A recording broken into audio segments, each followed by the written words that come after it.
चलिए आज एक ऐसी कहानी समझते हैं जो ईमानदारी और किस्मत के बीच के रिश्ते पर एक नई रोशनी डालती है। ये कहानी है रघु नाम के एक गरीब मछुआरे की। एक ऐसा इंसान जिसके लिए हर सुबह एक नया संघर्ष लेकर आती थी। कहानी की शुरुआत ही रघु के इन शब्दों से होती है और यकीन मानिए ये शब्द सीधे दिल में उतर जाते हैं। सिर्फ एक लाइन में उसकी पूरी दुनिया की झलक मिल जाती है। सोचिए, एक ऐसी दुनिया जहां उम्मीदें रोज सुबह टूटकर बिखर जाती हैं। तो कहानी के पहले हिस्से में हम देखेंगे गरीब मछुआरे का संघर्ष। तो रघु की असलियत क्या थी? देखिए, उसकी नाव पुरानी और टूटी फूटी थी, जाल भी फटा हुआ था।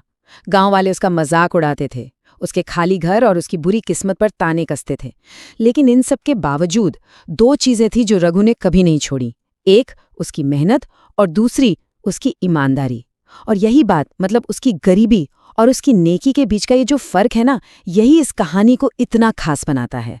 जरा सोच कर देखिए, हर दिन इस तरह की बातें सुनना किसी के लिए कितना मुश्किल हो सकता है।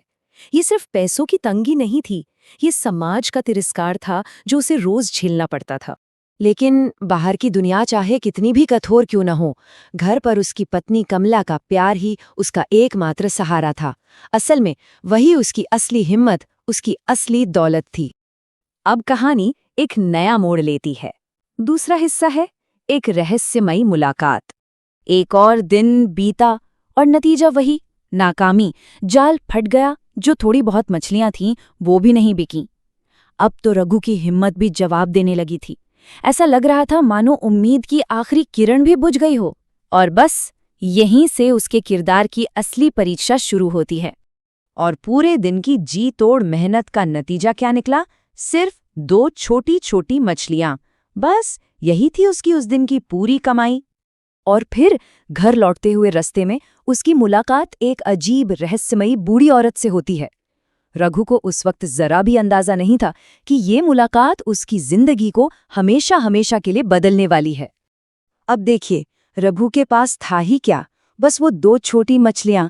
लेकिन उसने एक पल भी नहीं सोचा और अपनी दिन भर की कमाई उस बूढ़ी औरत को दे दी। और उस औरत ने जो कहा, उसने इस छोटे से दान को एक बहुत बड़े विश्वास और भरोसे का प्रतीक बना दिया। चलिए अब कहानी के तीसरे हिस्से की ओर बढ़ते हैं, उधार और उम्मीद। अब जीने के लिए कुछ तो करना ही था, तो रघु ने एक बहुत बड़ा और जोखिम भरा कदम उठाया। वो गांव के साहूकार सेठ हरनाम के पास गया और उसने कर्ज ले लिया, जिसकी गवाही गांव के मुखिया ने दी। शायद उसे लगा कि अपनी किस्मत को एक मौका देने का यही एक रास्ता बचा है। तो देखिए, कर्ज तो ले लिया, लेकिन अब शुरू हुआ असली संघर्ष। रोज की जद्दोजहद वैसी ही थी, पर अब सिर पर 2 महीने में कर्ज चुकाने की तलवार लटक रही थी। समय रेत की तरह हाथ से फिसलता जा रहा था और दबाव बढ़ता जा रहा था। जाहिर है उसकी पत्नी कमला इस कर्ज से बहुत डरी हुई थी, लेकिन रघु का इरादा एकदम पक्का था। उसने कमला से कहा, डरने से किस्मत नहीं बदलती।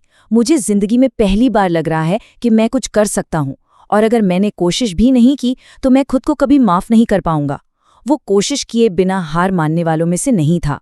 और अब हम आते हैं कहानी के सबसे अहम मोड़ पर, चौथा हिस्सा, ईमानदारी की अंतिम परीक्षा।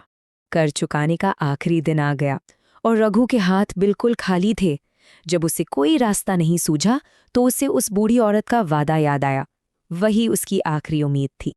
वो उसे ढूंढते ढूंढते उसकी झोपड़ी तक पहुंचा, पर झोपड़ी खाली थी। लेकिन अंदर जो नजारा था उसे देखकर रघु की आंखें फटी की फटी रह गई।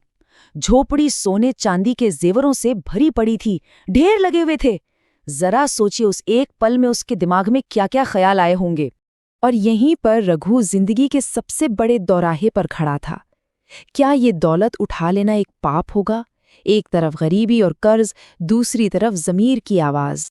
तो एक तरफ था लालच जो कह रहा था कि इस खजाने को उठा लो और अपनी सारी परेशानियां खत्म कर दो, और दूसरी तरफ थी उसकी ईमानदारी, उसका ज़मीर जो कह रहा था कि ये किसी और की संपत्ति है, इसे छूना भी पाप होगा।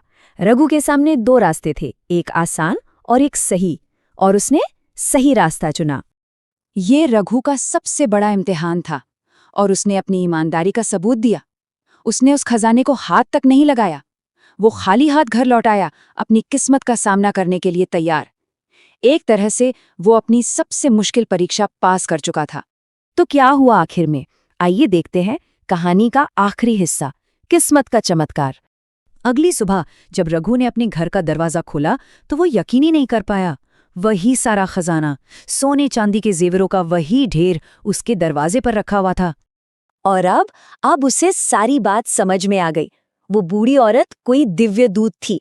वो खजाना असल में उसके चरित्र की, उसकी ईमानदारी की एक परीक्षा थी। उसे उसकी दया और सच्चाई का इनाम मिला था। और जब वो वापस जंगल में उस झोपड़ी को देखने गया तो वहां कुछ भी नहीं था। झोपड़ी गायब हो चुकी थी। ये किस्मत नहीं थी, ये उसकी नेकी की कमाई थी। तो ये कहानी हमें एक बहुत ही गहरे सवाल के साथ छोड़ जाती है। क्या वाकई ईमानदारी ही सबसे बड़ी दौलत है? इस बारे में सोचने पर मजबूर करती है ये कहानी।